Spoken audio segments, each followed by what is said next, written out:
इतनी ब्यूटीफुल, इतनी खूबसूरती से उन्होंने हर एक चीज़ को लिखा है, सीन को और कैरेक्टर्स को। तो मुझे लगता है आगे जब इस तरह का कोई सिचुएशन आएगा तो वो उसको और भी निखार के लिखेंगे। जैसे जैसे ड्रामा अनफोल्ड हो रहा है, आगे जाके आई एम श्योर अनुपमा को ये बात भी पता चलेगी, और जब पता चलेगी तो वनराज उसको कैसे हैंडल करे। काव्या का जो कैरेक्टर है इसमें, उसको भी एक जस्टिफिकेशन चाहिए।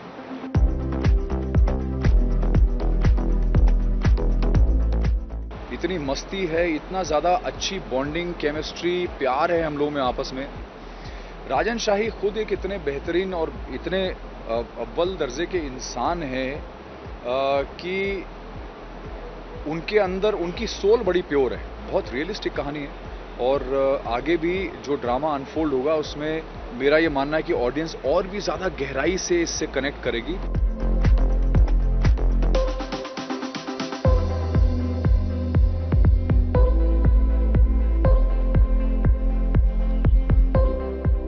अनुपमा की ग्रैंड सक्सेस के बारे में हमसे बात करने के लिए इस वक्त हमारे साथ है खुद वनराज यानी Sudhanshu ji. Sudhanshu ji, thank you so much for talking to अस।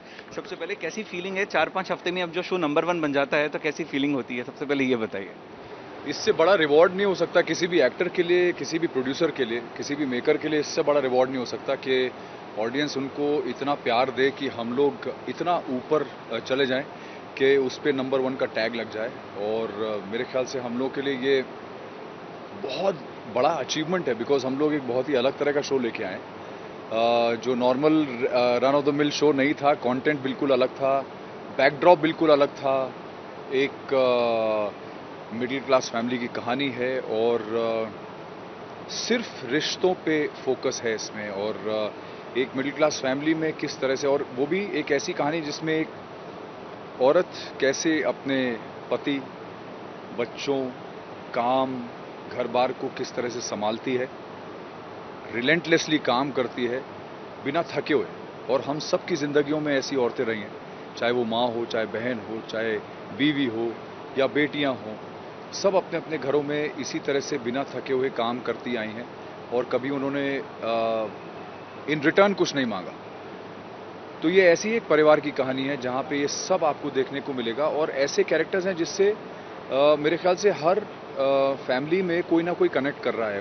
मेरा मानना यह है कि हम लोग जिस तरह से इतने ऊपर गए नंबर्स में, मुझे लगता है उसकी ख़ास वजह यह है क्योंकि हमारा मिडिल क्लास बहुत बड़ा है हिंदुस्तान में। 1.3 बिलियन की आबादी में सबसे लार्ज जो बड़ा सेक्शन है वो मिडिल क्लास सेक्शन है, और हर मिडिल क्लास फैमिली में कोई ना कोई एक किरदार जो है वो अपने आप को इस फैमिली के एक किरदार से जोड़ पा रहा है। रूपाली जी से जब मेरी कुछ दिन पहले बात हुई तो उन्होंने मुझे एक बहुत ही इंटरेस्टिंग सी चीज़ कही कि हर औरत अनुपमा है, और इसी तरीके के मैसेजेस हमें आते हैं फैंस के, जो अनुपमा के फैंस हैं, कि हर औरत अनुपमा है, हर एक हिंदुस्तानी औरत अपने आप को कहीं ना कहीं अनुपमा से जोड़कर देख रही है। तो अब सब लोग, औरतों की शिकायत कहीं ना कहीं आपसे है कि आप क्यों अनुपमा को पसंद नहीं कर रहे हैं, या फिर ऐसी क्या वजह है जो आपकी ज़िंदगी में कोई और भी है, जबकि वो आपके घर परिवार बच्चों को इतने अच्छे से संभालती है। तो एक शिकायत वनराज से है। मैं ये बात बहुत क्लियरली बोलना चाहता हूं कि अगर ये शिकायत वनराज से नहीं होगी ऑडियंस को, तो अनुपमा को उतना प्यार नहीं दे पाएंगे वो लोग। वनराज जैसा है, या वनराज है इसलिए अनुपमा है, ये मैं इसलिए आप लोगों को बताना चाहता हूं क्योंकि ऑडियंस को ये समझना बहुत ज़रूरी है कि अगर वनराज उस तरह से अनुपमा के साथ व्यवहार नहीं करेगा तो अनुपमा अनुपमा नहीं रह जाएगी। फिर अनुपमा एक बहुत ही रेगुलर औरत बन के रह जाएगी, और फिर जो ऑडियंस को अभी इस समय उसके प्रति जो प्रेम, प्यार, सिंपैथी जो उमड़ के निकलती है, वो इसलिए निकलती क्योंकि उनको मालूम है कि उसका पति वनराज जो है वो उसे अच्छी तरह से ट्रीट नहीं करता है। तो अनुपमा अनुपमा बनती है क्योंकि वनराज वनराज है। तो अगर लोगों को उस कैरेक्टर से तकलीफ हो रही है, नफरत हो रही है या गुस्सा आ रहा है उसके ऊपर, तो ये वनराज एज अ कैरेक्टर के लिए बहुत बड़ा अचीवमेंट है, क्योंकि अगर वनराज ऐसा नहीं होता तो फिर अनुपमा को प्यार मिलना बहुत मुश्किल था। तो वनराज को जितना, मैं ये मानता हूँ कि मुझे जितना गुस्सा और जितनी नफरत लोगों को वनराज से फील हो रही है, वो मेरे लिए बहुत बड़ा प्यार है, बिकॉज यही प्यार मुझे चाहिए था और ये प्यार मुझे मिल रहा है, इसीलिए अनुपमा को उतना प्यार मिल रहा है। अच्छा, अनुपमा को अब कहीं ना कहीं हिंट मिल रही है, उनके जो पहचान वाले लोग हैं, जो उनकी दोस्त हैं, सहेलियां हैं, वो आके ये बता रही हैं कि वनराज की जिंदगी में कोई है, और जब ये बम फूटेगा घर में कि वनराज का अफेयर चल रहा है, उसकी जिंदगी में कोई और भी है, तब कैसे डील करेंगे आप ये सब चीजें? देखिए, जैसा कि आपने कहा कि हर इंसान रिलेट कर रहा है, सबकी ज़िंदगियों में लोगों को लगता है कि हर औरत में एक अनुपमा है, तो हर आदमी में भी एक वनराज छुपा है कहीं ना कहीं।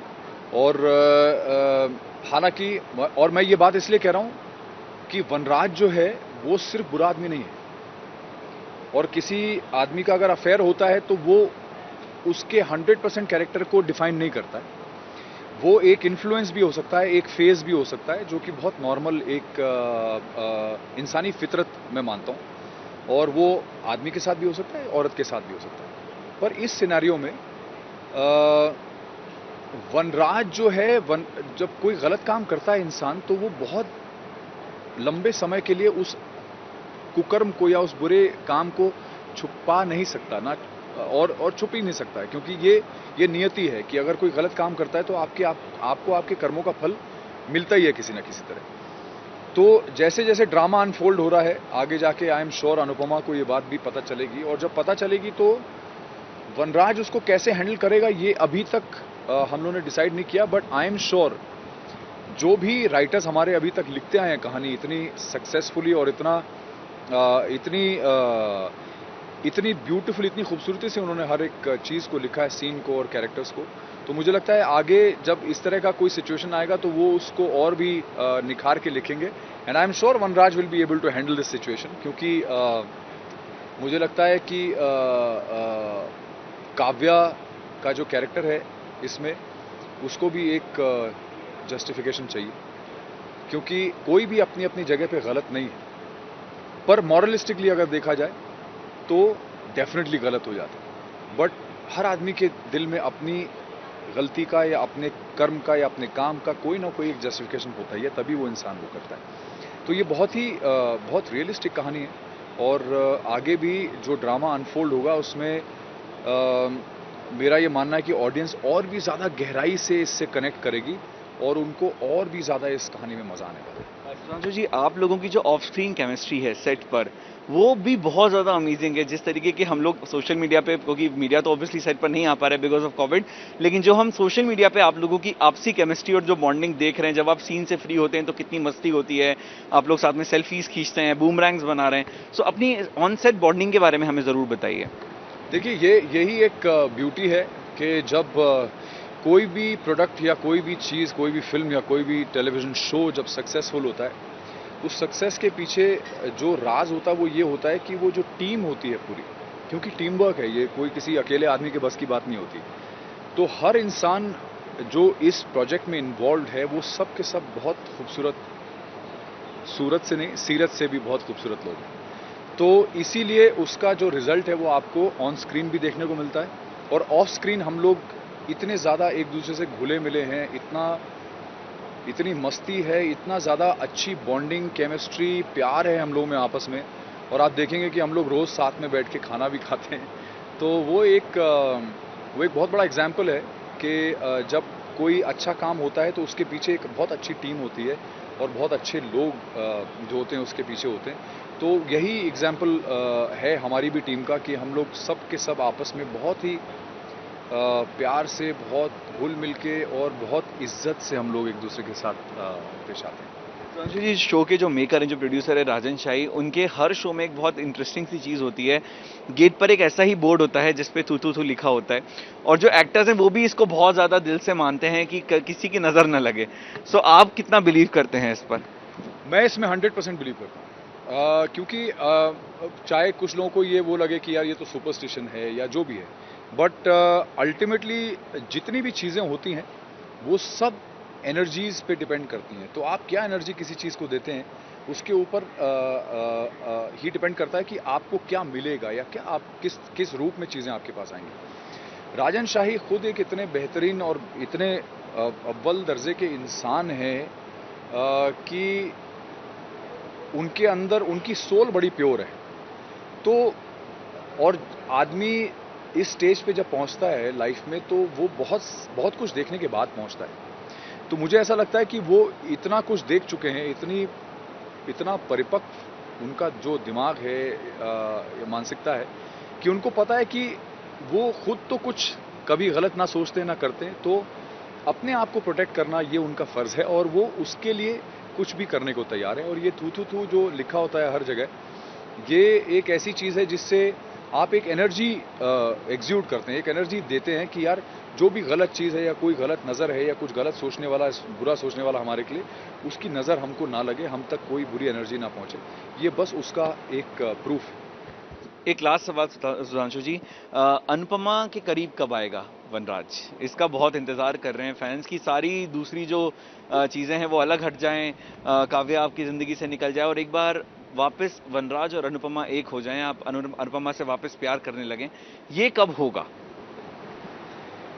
पहली बात तो ये कि अनुपमा को वो बहुत ज़्यादा प्यार करता है, उसको पता नहीं है ये बात अभी तक। वो ये चीज़ अभी खुल के एक्सप्रेस नहीं कर पाता है और ना ही खुल के उसको खुद समझ में आया है कि वो अनुपमा से कितना प्यार करता है। क्योंकि एक ऐसा इंसान जो काव्या को फ़ोन पे ये बोल दे कि कल त्योहार है और मैं त्योहार वाले दिन सिर्फ अपनी फैमिली के साथ रहता हूँ और ये मेरा सिर्फ फ़र्ज़ ही नहीं, मेरा हक भी है, ये बात उसने काव्या को बोली।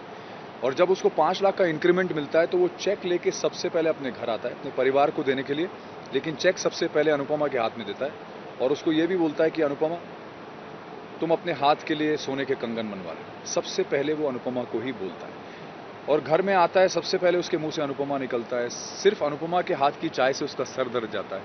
तो उसको शायद ये पता नहीं है कि बेसिकली वो एक बहुत ही सादा इंसान है और वो अपने परिवार के लिए ही जी रहा है, बट क्योंकि वो एक बाहर कॉर्पोरेट वर्ल्ड में काम करता है तो उस चीज़ के इन्फ्लुएंस में कुछ चीज़ें उसके साथ जो हो रही हैं, आपकी जो डिपेंडेंसी है अनुपमा के ऊपर, वही अब आपका वही प्यार है। वो डिपेंडेंट आदमी तभी होता है जब आप किसी को 100% समर्पित होते हैं, सरेंडर होते हैं, तभी आप डिपेंड करते हैं ना किसी के ऊपर। मैं अपने आप को भगवान के ऊपर डिपेंड इसलिए करता हूँ बिकॉज मुझे मालूम है कि मैं महाकाल के ऊपर पूरी तरह से समर्पित हूँ या समर्पण किया हुआ है। तो मैं उन्हीं के ऊपर डिपेंड करता हूँ कि प्रभु जो करना अच्छा करना, सही करना, ठीक करना, गलत नहीं होना चाहिए कुछ। So this dependency comes out of a complete surrender to a person that you love. और मुझे ऐसा लगता है कि ये बात कभी ना कभी धीरे धीरे उसको रियलाइज होगी, definitely. Thank you so much. तो ये थे सुधांशु पांडे यानी वनराज, जो इस बात का यकीन रखते हैं कि वो अनुपमा से प्यार बहुत करते हैं और इस प्यार का एहसास बहुत जल्दी वनराज को हो जाएगा। कैमरामैन रंजीत गुप्ता के साथ पारस कोठारी, इंडिया टीवी, मुंबई।